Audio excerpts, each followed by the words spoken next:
Metal Mike coming at you, video 2 of Monday morning. I am over in St. Paul.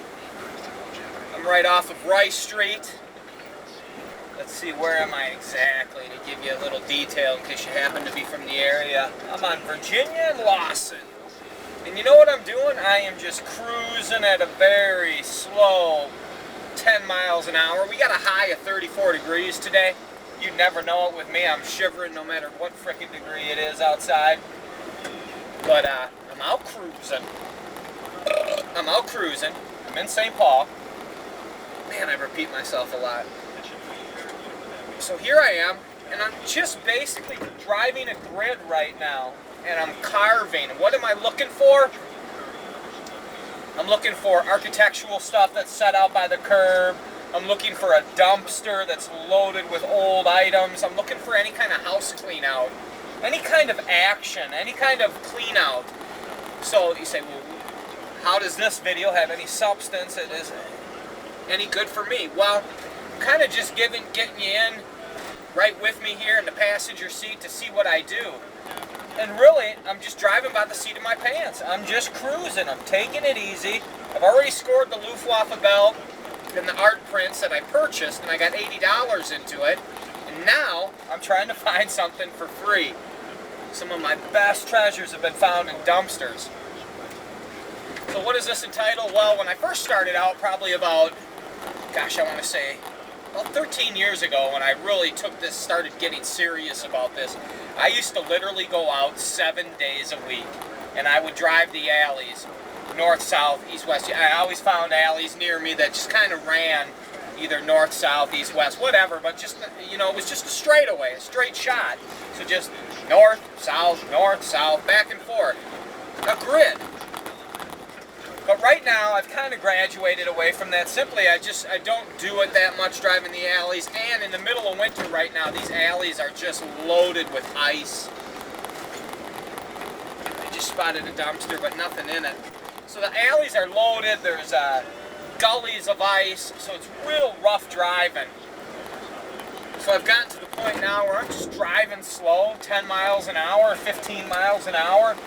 And at every alley, I'm just peering up and down it, and I'm looking for a dumpster. Actually, right now, I am going to drive down an alley. And I'm just trying to find something. And this is really what it's all about, is putting your time in, putting your work in, getting out there. There were so many days when I would find nothing. But as I stated in last week's video, it can go from driving 5 days a week and finding nothing to that 6th day driving down that same alley, and boom, there's a big antique treasure waiting for you. So that's what I'm hoping on right now. And this is really just a great old part of town, Rice Street here. It's an old part of town. It's not a very well-to-do part of town. It's pretty much inner city. It's where I grew up. You know, you can call it whatever you like, white trash, ghetto. I guess it's all of that with a little bit of nice sprinkled in there. Really old houses, really old neighborhood, and really an old world mentality. And when I say that, what I'm saying is Minnesota is really unique. You know, I lived on the West Coast twice, and when I came back the last time, I think I noticed it more than I ever did before. At times, you can come over here to St. Paul, and it's a time warp. It's like it's 1980 again. Everything from the fashions to just to how people carry themselves. It's just a really strange part of town. Old. There's a really old, great brick building that I'm looking at right now that had a painting on the side of it that's washed out. I just love coming over here. Don't ask me why. But I always come back to where I grew up. And I used to skip school all through junior high school, and I would walk these same streets and these same alleys doing exactly what I'm doing right now. I got to get a shot of this building art for you here. This is a great old building. It's been here forever. It's on Front Street and Adelmeyer, if that's the proper pronunciation of it. But I think you're really going to dig this old building here. Look at that artwork on there. Now that's been there as long back as I can remember. You know, I lived here, I believe I moved in the this Rice Street area, probably about 1980, and actually right next to there as a young boy I played football. But this is one of those great old buildings. They sadly punched that door right there in the center. That did not used to be there, and they remodeled it, but luckily they've kept the old gold medal flower painting up on there. You gotta love it, and that's what I wanted to shoot for you. So we'll back that up real quick, and then it's just basically I'm driving. This is my work.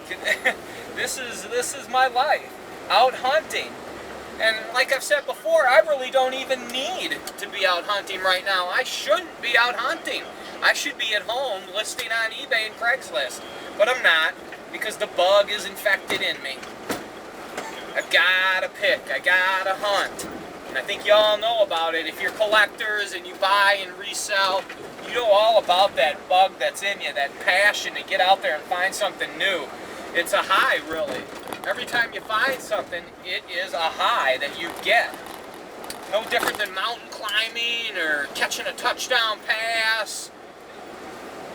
It's really great. And if you love what you're doing in life, you know, you get high off of working. I was single for a long time there, probably about 10, 15 years, and sometimes I would meet women and they'd say to me, well, what do you do for fun? I'd say, I work. That's my fun. I love what I do. It just wouldn't sink in with them. They'd always respond back with, well, yeah, but, you know, do you ever just get out there and do any hunting? I mean, not hunting. What am I doing? I'm looking down an alley, so I get sidetracked sometimes. Dude, don't you miss meeting people, going out there? I'm like, no. I actually did all that wild crap when I was younger, and I'll be writing a book about that. It has nothing to do with picking, but it just has to do with life in general. And I lived a wild, very, I don't know what we would call it, a roguish life. It took me many, many years to find out what my passion was. It wasn't until my first child was born back in 1997 that I started to wind down and tried to really, kind of was lost. What am I going to do, man? You know, I hated working for people. I had a couple fun jobs. You know, I did everything from construction to roofing to handyman. I worked every kind of damn retail store you could ever want to work or not work, let's put it that way. Oh man, did I have it rough. And then even like when I came back from California in 98, I did handyman, construction, roofing. I made great money. But man, was I unhappy and just unsatisfied in life, you know? I just kept wondering, what the hell am I going to do? I can't spend the rest of my life like this. And then it just dawned on me who I really am. I've been doing this the whole time, you know, growing up, hunting. I used to go to thrift stores and buy things. Growing up, I went to flea markets with my parents. I grew up, my father had a comic book store in the 1970s, so I was always around it. And people would always say to me, wow, where'd you find this really cool chair? Or where did you find this really cool old Bible? It was always just goofy stuff I'd drag home. I'd find in a dumpster, or I would find in a thrift store. Back when thrift stores were real thrift stores, and they didn't have the internet hooked up in the back, and they were charging high prices. You could actually go into a shop and find something. Those days are long gone. Of course, you still got to get in there, because nobody knows everything, and you can find stuff. But, and really it just dawned on me that this is, you know, I took what I love to do and figured it out. Well, if I love it, somebody else must love it. And that's how this all started. I can actually tell you exactly how it started. I was working part-time. At this point, I had 2 kids. I'd split with my wife, and I raised the 2 kids by myself. And I would put them in the truck and just go cruising when my daughter would start crying and stuff. She has autism, and she would cry, and I noticed that when I would take her just driving in the truck, it calmed her down. So I found an old vanity one time, just from maybe like the 1950s. It was all broken down, and I took that home, and I cleaned it up, and I glued it together, and I nailed it together, and I thought, well, I'm going to sell this. Well, that's where it started. And then I just started driving alleys, because I figured, oh, if I find stuff, I can flip it and sell it. And then, well, it turned into what I do now, my life. I took that one find, and it motivated. It made me realize, that I just needed to get out there and do what I love to do. Now, there's a great piece. Now, if I still had an old shop, thrift store, I could grab it. That's the thing. I don't have a shop anymore. I just specifically sell on eBay, Craigslist. But when I did have the shop, I could grab anything. I've touched on this before. An old TV, an old shelf, a clean mattress if it was clean. I don't know how I got away with that all those years with the outbreak of bed bugs and stuff. I wouldn't touch a mattress at this point. But I guess really what I would do is, how would I gauge whether I could grab a mattress? Number one, neighborhood. Where was the mattress from? Oh, they have beautiful old iron fence. If it's a well-to-do part of town, the mattress is going to be clean. Because rich people, they throw everything out. And that is how I really got to where I am today. It was off the back of America, the throwaway society that we are. I drove a better part of town, and I found, boy, you name it. Everything from gold teeth to an old TV to a beautiful mattress. And I would flip that stuff and just build, one item at a time. Started with an old pickup truck, now I got an old van, but that's how I did it. And I just kept climbing the ladder, And of course, there's no stress because, I'm working for myself. Any profit goes right into my pocket. And I learned as I went. I've sold just about everything at this point. And as the old story goes, if you haven't seen it before, get it. So I'm out, I'm cruising. I'm on Front Street right now, headed west. Just for me, this is like walking down memory lane. I played football right here when I was probably 10 years old. And I just walked these streets, growing up in the inner city. Now I drive these streets looking for treasure. Because I feel comfortable here. And I also know it's an old part of town. Sure, it's the ghetto.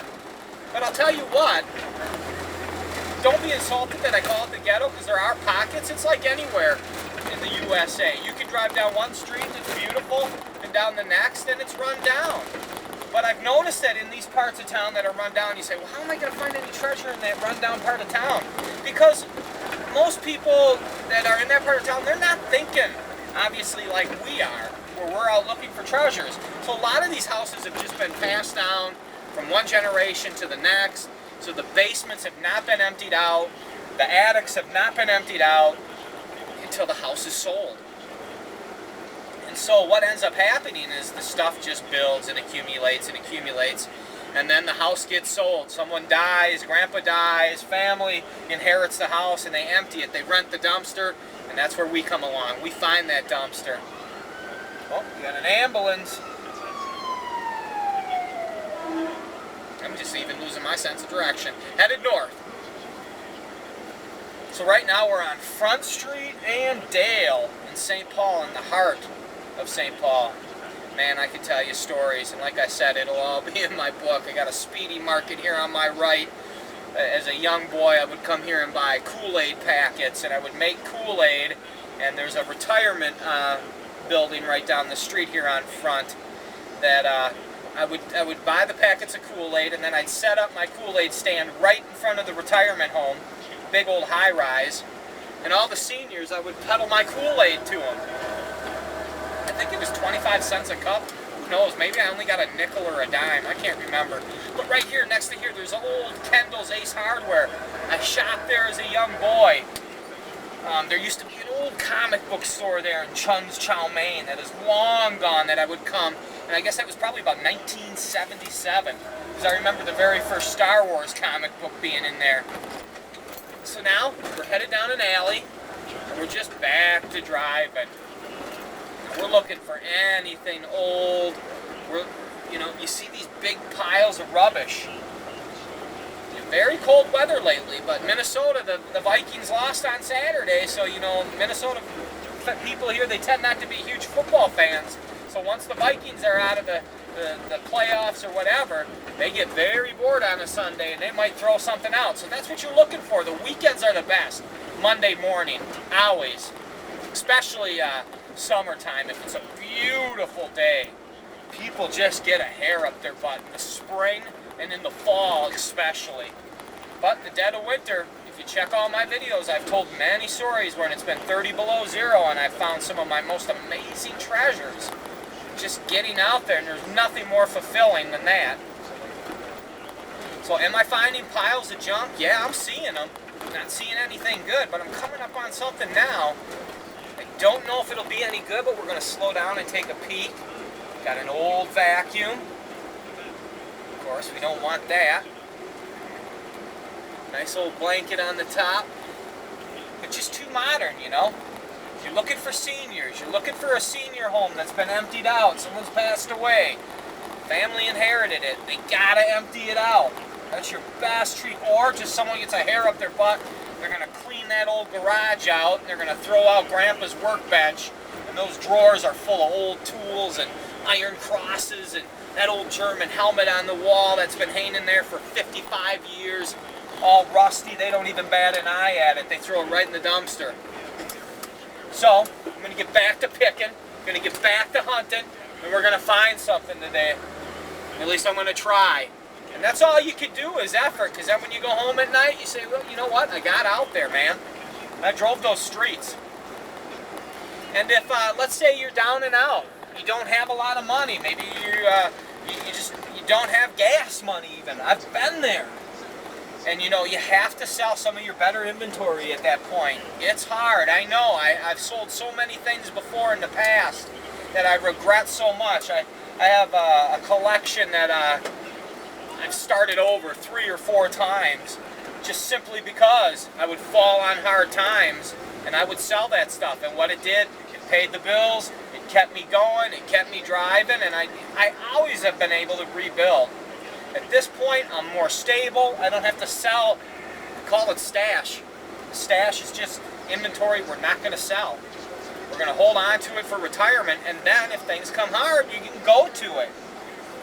So, it's funny right now. We're driving right around when I was a young boy growing up, walking home from elementary school. But there's an old house right down here. I'll go ahead and shoot it. I'll get a video of it for you, and I'll tell you a great story. It really is where it all began for me. You know, as a young boy, as young as 5 and 6 years old, I was, of course, in my father's comic book store, and he had an auto body shop before that, so I was in there, and we would always go to flea markets and stuff. But this house right here, that's what, I want to say that we're on Oxford, but I forget. But anyway, I'm going to shoot this house right here for you. This house right here, you see all the brush that's around it? And you can see an addition has been built onto it. Well, about it was probably about 1977. Boy, I remember walking home down this street as well.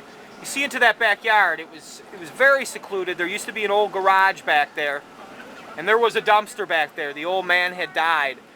Well, I lived in this apartment building right down here, and I would come here, and there were old teepees made out of logs and everything. And I would sit there and climb in that dumpster, and I remember finding old newspapers with Joe Louis winning the fight. And I found this old castle that I gave to my father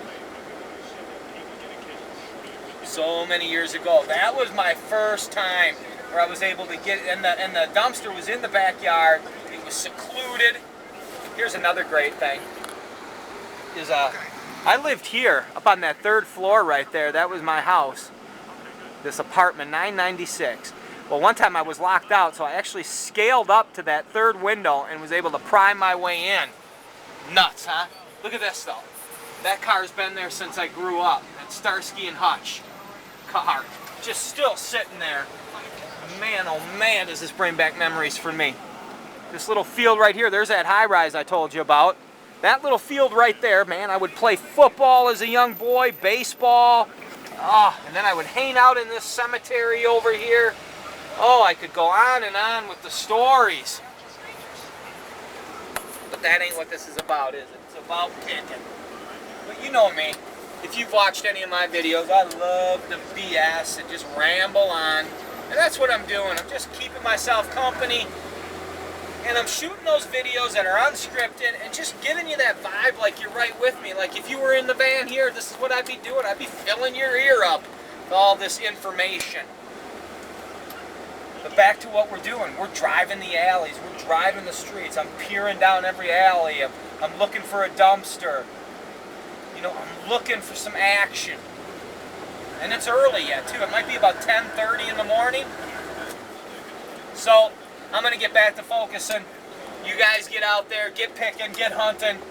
Let's all find something. And remember, I'm always buying World War II and World War I items, German, you name it. So if you have something that you would like to sell, or if you're a picker and you don't collect that, I always trade. So if you see anything in my videos, if I still have it, I always work trades.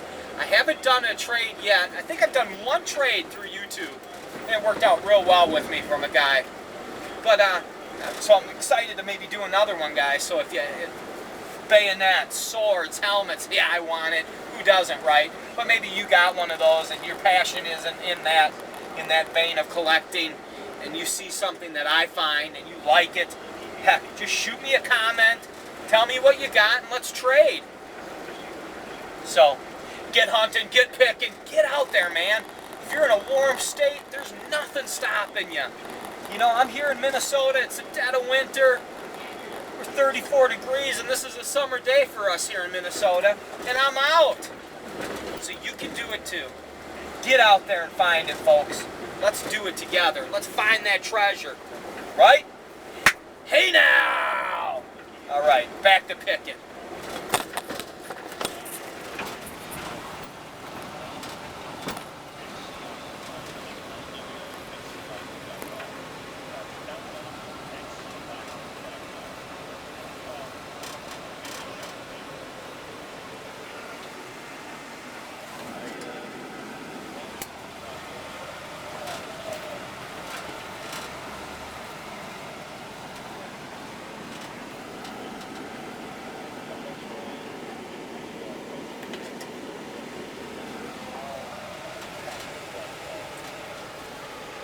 This guy gonna go